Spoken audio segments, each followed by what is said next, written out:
Oh, right, he goes. His own, it's, the left hand.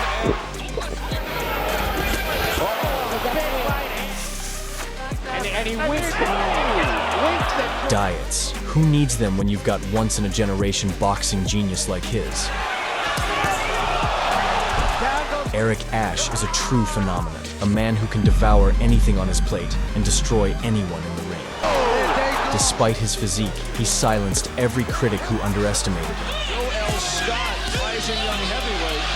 At his prime, he became the undisputed boss of the heavyweight division, a man even Mike Tyson never dared to face. I want Mike Tyson. He's too stupid to run. He'll stand up and get knocked out. Get ready to witness the greatest fights of this legendary knockout artist. Tell you what, I can.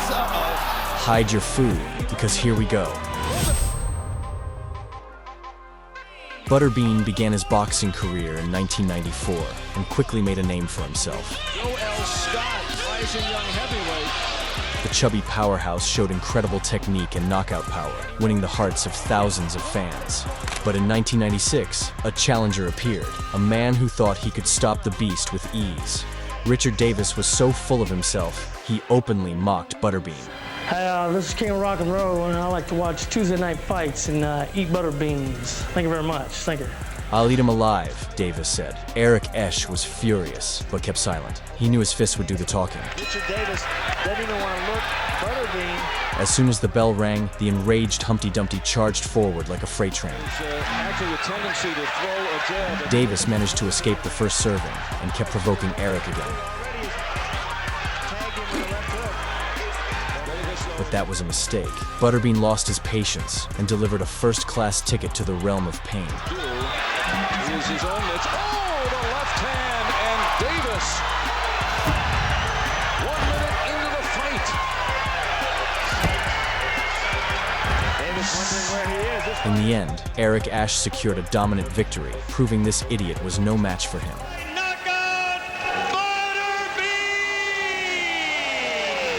Butterbean's next opponent looked like he came from an alternate universe, a version of Eric himself.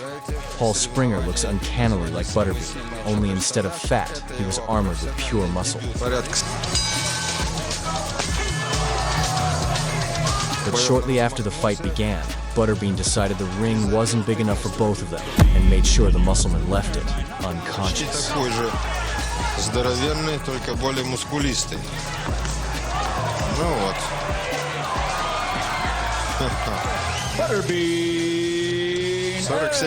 Marching through the division, Butterbean faced yet another wall of muscle. Pat Jackson. Butterbean skipped lunch, no problem. This fight just became his all-you-can-knock-out buffet. The bell rang, and like a hungry predator, he pounced. In truth, I'm really going to go after these guys. Well, he has to try to walk through his opponents more and fight. However, Jackson, built like an armored tank, absorbed all of Chubster's attacks, then systematically dismantled the giant target with precision fire. Butterbean is undefeated at 11-0. This sudden shift clearly enraged Eric, triggering his inner beast mode. Now he was a hurricane of destruction, flattening everything in his path. And they are into this fight. Good right by Butterbean. He may have hurt jabs, not much. Bean comes in with the overhand right. He's not punching much. I don't think he has much on the punch. He's so Butterbean played knockout roulette, and sadly, the wrong guy won, or lost, rather. Dramatic shots he walked into. Boy, that's confident. Witnessing such a devastating knockout, Pat Jackson froze like a terrified puppy, immediately refusing to continue the fight. The fight is stopped not because Terry Wood got knocked down, but because That night, Butterbean scored a double victory and celebrated by ordering a double portion of fries. And a technical knockout for Butterbean. Not everyone was happy. Once, Butterbean became not only the world champion of burgers, but also the world champion of boxing. Elite athletes were furious. How could a Chubster rise above them all? They were determined to punish the lovable heavyweight. But anyone who tried to take Butterbean's belt suffered a grim fate. Eric crushed them easier than a box of nuggets. ultimately, of course, he's fighting. The man who was supposed to finally stop the beast was George Lindbergher, known as the Terminator. Ohio, George Haters hoped that after the fight, Butterbean would be sipping meals through a straw. If you jab against Butterbean, But as soon as the bell rang, Eric demolished the Terminator in just 19 seconds. Alrighty, so the first punch, Well, the that second jab on punch. him, there's that right to the body, and the left hook that landed flush on the jaw. Oh, that was a very wicked. Having ended the fight as quickly as his third breakfast, Butterbean continued his climb to the top of the boxing world.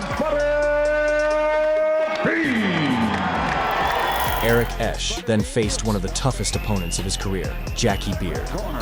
Wearing black.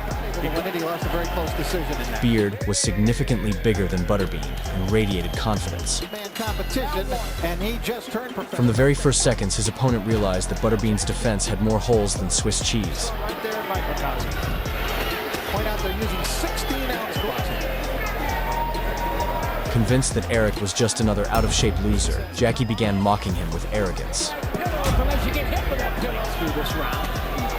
Looking to load up that time. Beard says no. Butterbean tried to respond to the scoundrel, but Beard was too sharp. None of Eric's punches found their mark. Bean was doing a little hot dog in the pro style, and he is a tough man. Right, because Bean just wants to punch it out. The cocky showboater was so certain of victory, he even started dancing mid-fight, celebrating his triumph. Fighters. This is the second round of 3. But during the break, Butterbean's coach gave him legal doping. Who is the man behind Butterbean. Fully recharged, the human wrecking ball came out swinging. The 3 or 4 rounds with McNeely, and still managed to get him out of there. Bean, no nonsense here. Beard slapping. And soon, Eric Ash wiped the arrogant smirk off that scumbag's face forever.